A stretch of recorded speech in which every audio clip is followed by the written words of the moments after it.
I don't know that this is a good thing. I feel like that could go very, very, very poorly. Because if they continue to do this with the current state of their reporting system, this is not, it's going to get abused. I promise you. All right. Well, I've been told that this particular article is going to be a banger and worth reading. I don't normally get into this kind of content, but when people reach out actively to let me know that this is going to be a banger, I kind of look forward to it being a banger. So let's hope that they're not wrong. Like, subscribe, you know the deals. So I'm just going to go ahead and read this through and we'll talk about it. This is the Give the gift of vengeance in Season 20, Vendetta. Of course, we all knew that Vendetta was coming.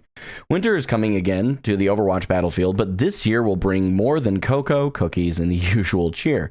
A villainous new DPS hero arrives, and arenas evolve beneath your boots. The battle pass brims with frosty treasures, and the props have learned how to fight back. Okay. Bundle up and gather your crew. Let's unwrap the winter magic and mischief that's in store for you. I'm not going to watch the video here. I have heard some good things about the skins and stuff like that, but that was the majority of what was announced in there. That a lot of what they put in this video is going to be in this article, so we're just going to move past it. The first melee DPS hero.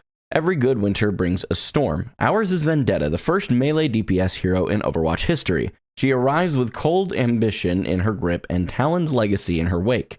Once denied her inheritance as Antonio, I will butcher that last name, daughter, she fought her way through the Coliseo pits with nothing but ruthlessness and a hunger for more. Now she stands on the battlefield with blade in hand and a plan unfolding. Vendetta thrives where the fight gets tight. She lunges, slices, leaps, and closes distance with a style that feels regal, if royal families still solve their problems with live steel. That's funny. Each strike carries her spite. Each movement carries her confidence, and every victory will make you feel like you've earned it. Her kit blends mobility and power, flair, and fury. She is inevitable. Is she Thanos? Interesting. And she's here to claim vengeance and carve her place in your highlight reel. I will butcher if I try to say that, so we're going to move on.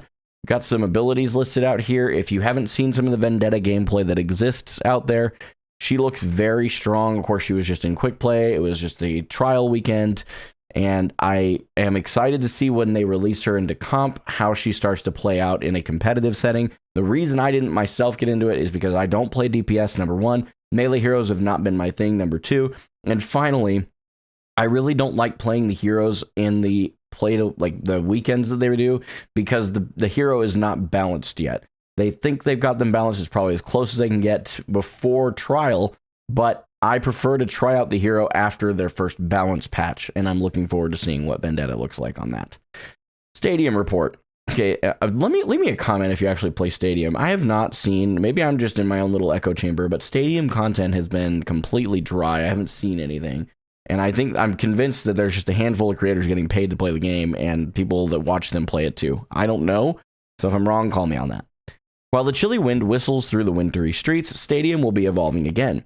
New heroes Doomfist and Wu Yang leap into the fray. I do find it odd that they're putting Wu Yang in there first before some of the original heroes that have been in the game for a while, but okay. With a full Cassidy rework to sharpen your plays. Interesting. A new top 500 tier arrives to give you a goal worthy of your grind, and the rank system will reset for a fresh powdery climb. As you ascend, the League 6 Reaper Chase skins awaits, and a China control map will allow all the new chaos to take shape. Stadium continues to grow as a living mode that thrives on clever tactics and confident plays, and every season aims to give you more tools to make each match matter. Again, I got some heavy thoughts on this, but I wouldn't be saying anything that I haven't heard a lot of the community say that cares about the core game in 5v5. I really hope that they put some more effort into the main game, or just abandon the main game and do Stadium. I just feel like lately we've heard a lot about Stadium, so is what it is. Competitive updates. Okay, here we go. Season 20 will raise the stakes in competitive too. Challenger score fuels the race for top 500, turning every match into forward momentum. This is like a score finally showing you like your progress in top 500. That's kind of what that sounds like. Win streaks will help you soar, while Q bonuses help keep your climb warm. Huh. I don't know about this last part. Q bonuses, is it like a bonus for winning or losing? I don't know. And for the first time, top-ranked heroes have integrated social visibility so that streamers and competitive hopefuls shine more brightly across the community. Top-ranked heroes Integrated social visibility. I'm not sure that I understand this. Maybe they explain it more later, but that doesn't make any sense to me at all. I'm sure there's something that I'm missing there. Let me know in the comments if it is. Cheaters can't hide from the cold either. When they are banned, you'll regain any rank progress stolen by unfair losses, making the ladder sturdier and more honest. Okay, so this is kind of a problem. I can see this being very, very, very big problem with the way that bans work right now. Free derpy. I really do worry that people are going to abuse this. People are going to report a random poor soul for cheating, and the way that the mass report system works right now, people will get banned unfairly, and then you will regain what you probably properly lost in SR. I don't know that this is a good thing. I think the concept is good, but I worry, I guess, is what I'm trying to say about the implications. I feel like that could go very, very, very poorly. Hopefully they've created some safeguards there. Because if they continue to do this with the current state of their reporting system, it's going to get abused. I promise you. Just wait.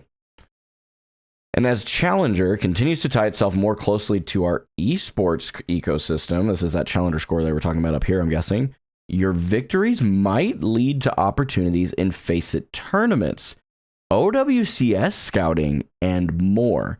If you've ever dreamed of going pro, 'tis the season to make your mark. Yo, the fact that they're integrating that is so huge. If I'm reading this correctly, and I'm open to being corrected, if I'm reading this correctly, this means that the top 500 players that have a challenger score, if I'm reading this all correctly, have opportunities that are higher in the Face-It tournaments, directly linked to their public rank, which I think is really cool. Like as up till now, I haven't participated in Face-It because it seems like it's its own thing. I like that they're tying this together. While it is two different worlds, to be very clear, organized play and public ladder are very different worlds. But if you can climb the public ladder to the top 500, you are objectively one of the best options to, as far as from the public ladder setting, to get into the OWCS, to get into a Face-It team, and to learn the organized side of Overwatch, I think. So I think that's really cool. This is a big deal. I love that they've integrated top 500 into that. That's a big deal. Okay, this stuff probably I won't care about, but I'll read through it for those that do. Now on to the part of the season that jingles, sparkles, and occasionally bursts into confetti. Winter Wonderland is back from December 9th through January 7th with Mischief and Magic, the beloved prop hunt game mode on a familiar winterized map. Did people really enjoy the prop hunt? I guess maybe they did. For the first 2 weeks, you will hide as props or hunt down your disguised foes with as much holiday spirit as you can muster while firing a weapon indoors. Please don't actually fire weapons inside. Man, tell me you're a California company without telling me. Halfway through the event, the magic shifts. Props wake up, stretch their little limbs, and decide they have had enough. Mischief and Magic Wonderland breathes life into your disguises, letting you fight back with explosive charm.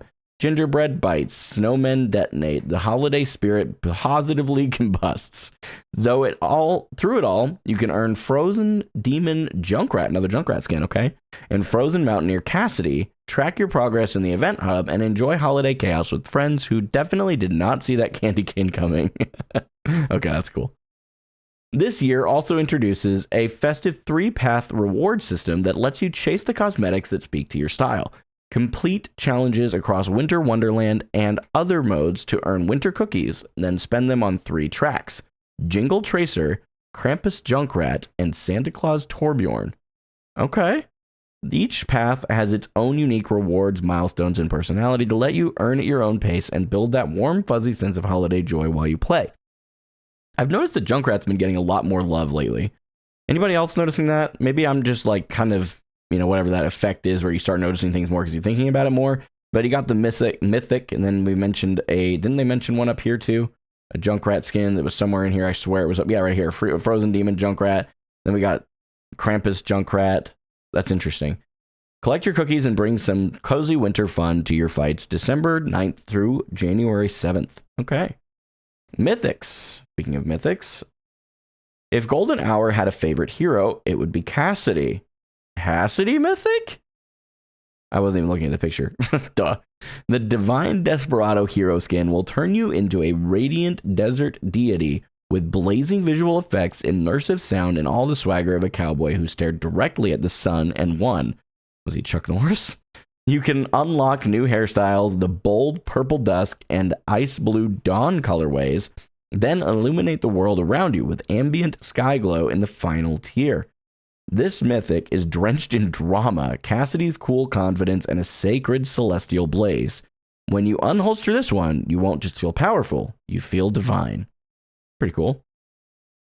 Capsule Cannon Orisa weapon skin, okay. Orisa's latest upgrade is pure candy-coated joy. Effie has turned her weapon into the mythic Capsule Cannon, sparkling with shine and adorable trinkets that flutter and pop like tiny surprises. Good lord, we're giving another reason for people to play horse. This is not good. Every elimination powers up your cannon with brighter effects, and every flourish animation feels like cracking open a new capsule prize. And once you reach the final level, the starry kill effects light up the battlefield like a neon skyline. That could be interesting. It's unbelievably cute, surprisingly deadly, and everything you deserve. How many of you are now worried there's going to be an Orisa meta so they can sell this more? Am I the only one? Maybe I got a tinfoil hat on, but I don't want an Orisa meta.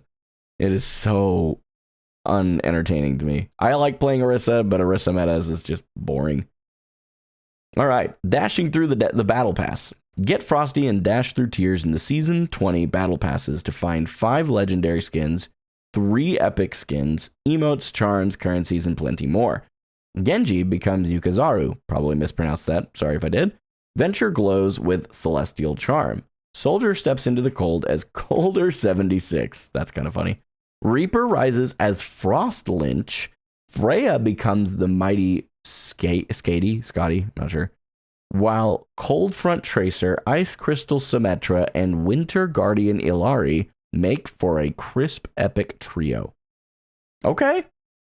For a full holiday haul, the Ultimate Battle Pass contains the Premium Battle Pass 20 tier skips, can't speak, 2,000 coins, plus 2 legendaries for your collection.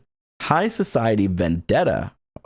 I'm sorry, they're giving Vendetta a legendary already? That's wild. Okay. And Reindeer Tracer. That must be this one. That's kind of cute. All right, I'm here for it. Okay, what are we seeing here? The Harmony of the Four Nations returns to the front lines as the Overwatch 2 Avatar Last Airbender collaboration makes a comeback. This was popular, if I remember right. Immerse yourself in the elemental arts as iconic Overwatch heroes channel the power of water, earth, fire, and air once more. Mei as Katara. Flow into fights as the Water Tribe's wise and fluid defender. Complete challenges to unlock this skin and bend the battle into your favor. Zenyatta as, you'll have to forgive me, I never watched this show, Ong or Aang, I'm not sure.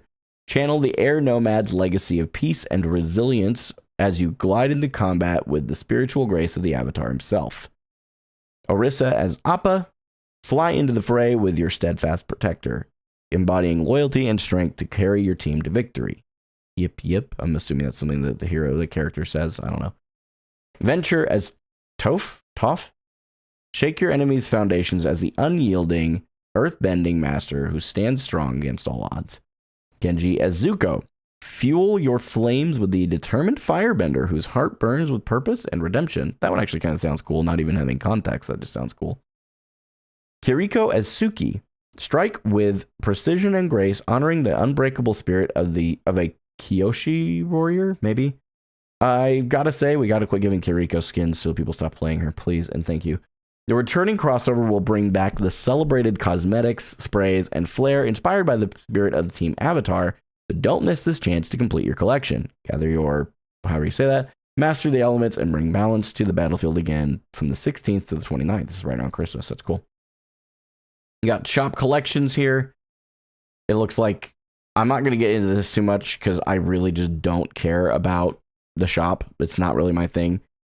But give the gift of Overwatch. This is interesting. 'Tis the season to give gifts right inside the game, okay? Battle passes, currency bundles, and premium packs can be gifted to friends with a few clicks. That's kind of cool. I have to admit, that is really neat. It's perfect for birthdays, holiday generosity, or telling your tank you appreciate them before queuing again. Oh, that's so depressing. They know how bad tanks have it right now. Available only through Battle.net, this marks the start of a gifting system that's beginning to unfold with more ways to share and surprises ahead. As the snow settles, wrapping the battlefield in a glimmering winter glow, Season 20 will arrive with revenge, joy, mischief, and magic in tow.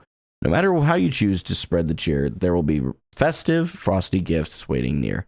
Log in and join us on December 9th for a season that shines from the first snowfall to the final fight.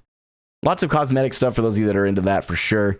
Lots of cosmetics. Lots of them. Like a heavy amount of cosmetics. I don't remember there being this many in previous seasons.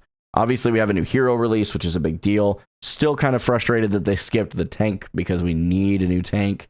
But that's my opinion. I'm a little biased, obviously. The thing that I'm the most excited about out of this entire thing will surprise none of you, given my history and what I've created content with. This whole competitive update, I love that for the top 500 players that are there, obviously I'm not one of them currently, they have a clearer way to tell where they're at as far as the top 500. Currently, there's not really, like, you win a game and you move up or down in SR, but you don't really know where that places you in the top 500. So I'll be curious to see how this works out. I think it's a great starting place. I am also way excited that change also fueled this opportunity for more people who are playing the public rank system to more directly integrate potentially into the OWCS.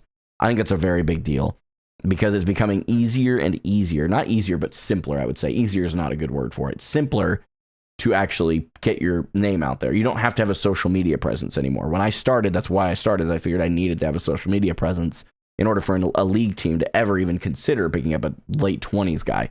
But I love that they did this. So this is a great update. I'm looking forward to Season 20. Make sure you drop a sub, hit the like button, all the things, and I'll catch you in the next one.